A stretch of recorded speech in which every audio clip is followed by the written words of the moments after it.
मजबूरी तब मौत से भी भयंकर हो जाती है जब आपको जीने के लिए अपने आप को अंदर से मार देना पड़े। और इस सच्ची घटना में भी ऐसा ही कुछ हुआ है। आज की कहानी में भी एक औरत है।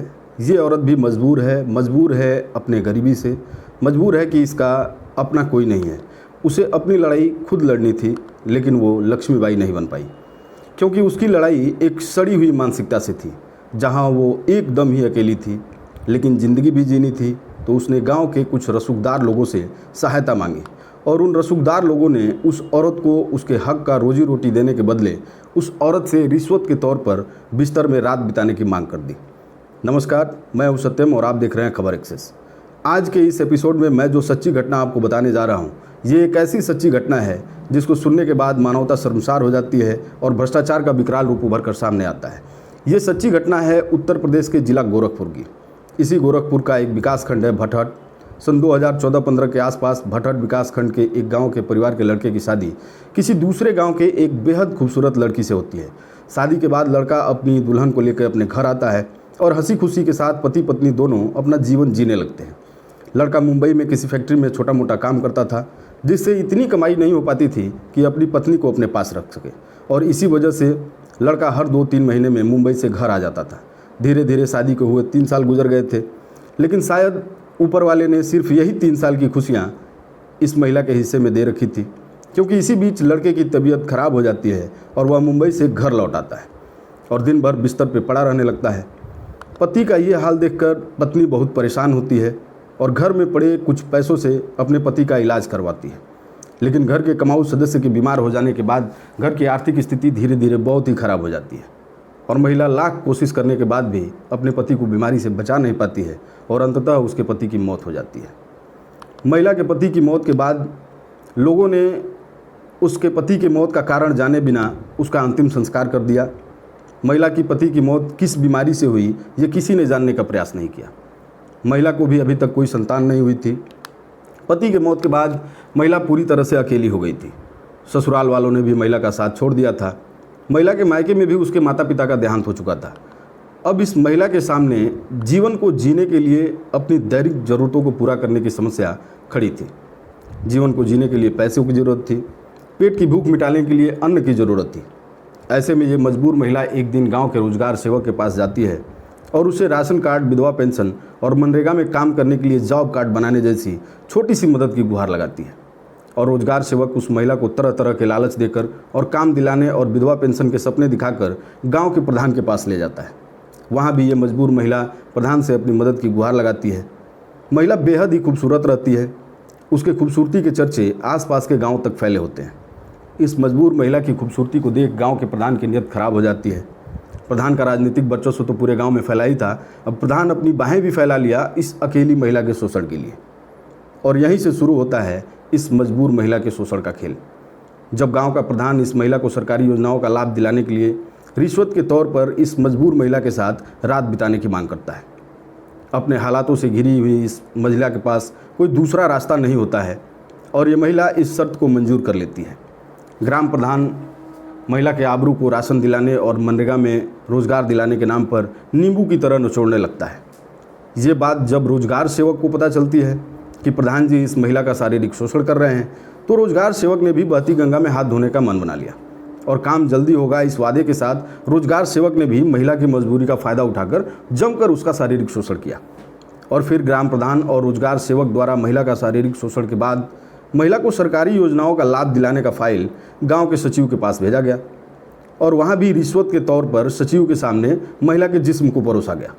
गांव का सचिव भी महिला की मजबूरियों का फ़ायदा उठाते हुए महिला के साथ दुराचार करके रिश्वत की वसूली किया। आप लोग ये जानकर हैरान हो जाएंगे कि जब ये खबर धीरे धीरे प्रधान के चमचों को मालूम हुई, तो उन्होंने भी इस महिला की मजबूरी का फ़ायदा उठाते हुए उसका शारीरिक शोषण किया। इस तरह इस अकेली गरीब महिला के साथ कुल 13 लोगों ने शारीरिक शोषण किया और भ्रष्टाचार का ये खेल 3 सालों तक अनवरत चलता रहा। मजबूर महिला की आबरू लूटती रही और अचानक एक दिन सन 2018 में महिला की तबीयत खराब हो गई। जब महिला की तबीयत खराब हुई तो महिला ग्राम प्रधान के पास गई और अपनी तबीयत खराब होने की बात गांव के प्रधान को बताई। प्रधान ने स्थानीय किसी चिकित्सक से महिला का इलाज करवाया, लेकिन इलाज से महिला की तबीयत में जब सुधार नहीं हुआ तो उस डॉक्टर ने किसी अच्छे अस्पताल में महिला का इलाज कराने की सलाह प्रधान जी को दे डाली। इस बार प्रधान जी ने महिला का इलाज गोरखपुर के एक अच्छे अस्पताल में कराया, जहां महिला के खून की जांच की गई और इस जांच में महिला को HIV पॉजिटिव पाया गया। महिला का जांच जब इस अस्पताल में हुआ तो महिला HIV पॉजिटिव पाई गई, महिला एड्स की मरीज पाई गई। जब ये बात प्रधान को पता चली तो उसके होश उड़ गए और प्रधान को ये विश्वास ही नहीं हुआ कि महिला को एड्स है। प्रधान काफ़ी परेशान हो गया और अपनी तसल्ली के लिए इस महिला को गोरखपुर के BRD मेडिकल कॉलेज में ले गया, जहां फिर से इस महिला का मेडिकल कॉलेज के ART सेंटर में जांच किया गया। महिला का रिपोर्ट वहां भी HIV पॉजिटिव आया। जब दोनों अस्पतालों की जांच में ये बात पक्की हो गई कि महिला को एड्स है, तो प्रधान की आंखों के सामने अंधेरा छा गया और उसी अंधेरे में प्रधान को धीरे धीरे अपने तरफ यमराज आते हुए दिखाई देने लगे। जब ये बात रोजगार सेवक, गांव के सचिव और उन सभी लोगों को पता चली जिन्होंने इस अकेली और असहाय महिला की आबरू को लूटा था, तो उनके भी पैरों तले जमीन खिसक गई। अब ग्राम प्रधान सहित ये सभी लोग चोरी छुपे अपना अपना जांच करवाए, तो ये सभी लोग भी HIV पॉजिटिव पाए गए और इन सबको एड्स जैसी भयंकर बीमारी हो चुकी थी और इन सभी रिश्वतखोरों की ज़िंदगी में एक ही साथ भूचाल आ गया था। इन सभी लोगों को अपनी ओर आती हुई मौत दिखाई देने लगी और अब ये बात धीरे धीरे किसी तरह से गांव तक पहुंच गई और अब गांव के लोग इन सभी रिश्वतखोरों को धिक्कारने लगे। महिला से रिश्वत के रूप में इन 13 लोगों को पैसे, सोने चांदी नहीं बल्कि एड्स जैसी भयंकर बीमारी मिली। हो सकता है कि महिला की पति की मौत भी इसी बीमारी की वजह से हुई होगी और महिला को भी ये बीमारी अपने पति से ही मिली होगी। लेकिन महिला के पति को एड्स था, इस बात की पुष्टि कभी नहीं हो पाई, क्योंकि उसके मौत के बाद किसी ने भी उसका पोस्टमार्टम कराना या मौत का वजह जानना जरूरी नहीं समझा और आनन फानन में उसका अंतिम संस्कार कर दिया। इस तरह से रिश्वत लेने वाले ने कभी सोचा भी नहीं होगा कि ऐसा कुछ हो सकता है। अगर ये बीमारी बीच में न आई होती तो शायद इस मामले का खुलासा भी कभी नहीं हो पाता और कोई कभी नहीं जान पाता कि एक अकेली औरत को राशन कार्ड और विधवा पेंशन जैसी मूलभूत सरकारी मदद पाने के लिए कितनी बड़ी कीमत चुकानी पड़ी है। हर महीने मिलने वाले कुछ किलो अनाज और विधवा पेंशन के लिए 13 लोगों के साथ सोना पड़ा और न चाहते हुए भी उनके हाथों में अपना जिस्म सौंपना पड़ा। इस तरह की क्रूर और इस तरह का भयंकर भ्रष्टाचार इस महिला के साथ किया गया। यूँ तो सरकारी योजनाएं ज़रूरतमंदों की मदद के लिए होती हैं, मगर उसे पाने के लिए किसी ज़रूरतमंद को ये सब करना पड़े तो समझा जा सकता है कि भ्रष्टाचार ने हमें किस कदर जकड़ रखा है और भ्रष्टाचार की जड़ें कितनी गहराई तक फैली हुई हैं। वैसे तो लोग कहते हैं कि जैसी करनी वैसी भरनी। ये बात उन 13 लोगों तक तो सही है जिन्होंने ये कुकर्म किया, लेकिन उनके पत्नियों का क्या?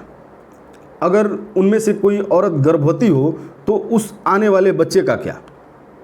यहाँ मैं ये बात इसलिए कह रहा हूँ कि वो जो भी 13 लोग इस महिला के साथ दुराचार किए और एड्स जैसी भयंकर बीमारी तोहफे में पाए, वो सारे लोग शादीशुदा होंगे, अपने घर गए होंगे, अपनी पत्नियों के साथ भी संबंध बनाए होंगे। तो जाहिर सी बात है, संभावना बनती है कि ये लोग ये बीमारी अपने परिवार तक भी पहुंचाए होंगे और यदि इन सभी लोगों में से किसी की पत्नी गर्भवती होगी तो आने वाले बच्चे को भी इस बीमारी का खतरा हो सकता है। हो सकता है ये सभी रिश्वतखोर रिश्वत में मिली ये भयंकर बीमारी अपनी अपनी पत्नियों को भी दे दिए होंगे, जिसकी पूरी संभावना है। आज इस सच्ची घटना को सुनाने का मकसद किसी को ठेस पहुंचाना या किसी की भावना को आहत करना नहीं है, बल्कि आपको सचेत और सतर्क करना है।